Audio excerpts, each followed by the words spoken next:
Aku yang terlahir dari masa Soekarno, malam ini hendak bersaksi tentang nasib negeri yang tak pernah merdeka dari badai tata negara sehingga kemakmuran sulit terjangkau. Hari ini, aku berdiri di tanah pusaka dalam perjanjian tertulis menyatu pada Pancasila, keadilan sosial bagi seluruh rakyat Indonesia apakah baru wacana?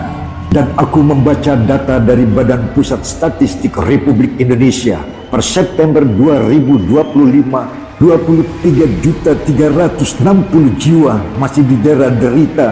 Angka itu bukan sekadar jumlah, ia adalah wajah-wajah rakyat yang bangun sebelum fajar. Ia adalah wajah ibu yang menanak nasi, adalah bapak yang memikul lelah berat dari karung padi di punggungnya. Dia adalah anak-anak yang ke sekolah dengan sepatu terkelupas mengejar mimpi indah. Ku bertanya pada sejarah, siapa bapak sejati yang mau memimpin memerdekakan 23.360.000 jiwa saudara kita yang masih terjajah kemiskinan? Apakah kemerdekaan masih diperjuangkan atau kemerdekaan berhenti di halaman upacara 17 Agustus saja? Apakah mereka melihat kemiskinan serupa lupa ingatan bahwa di sudut negeri rakyat menggeliat seperti luka lama yang tak pernah benar-benar diobati? Aku tidak sedang mengutuk siapapun. Puisi pamflet ini bukan untuk memukul kepala kekuasaan, sebab negeri tidak akan runtuh oleh para pengkhianat.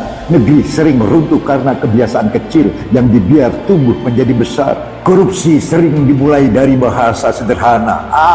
Cuma sedikit yang diambil, sedikit yang diselewengkan, sedikit yang dilupakan dari sumpah jabatan, lama-lama menjadi bukit, menjelma jadi jurang yang memisahkan kekuasaan dan penderitaan rakyat. Aku masih percaya Republik ini masih dalam perjuangan, asal tidak sampai kiamat.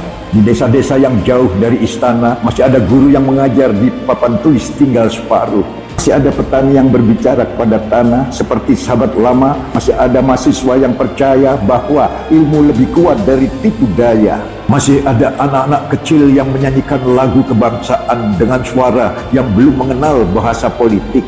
Bangsa dibangun oleh kejujuran kecil yang dilakukan setiap hari. Jika pejabat jujur, negara akan kuat.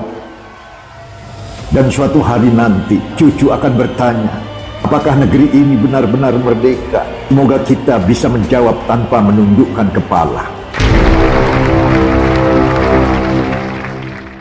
Di tengah riuh negeri ini, semoga kita tetap bisa menjaga hati, pikiran, dan laku. Kita boleh berbeda sudut pandang, tapi kita tetap satu tanah air.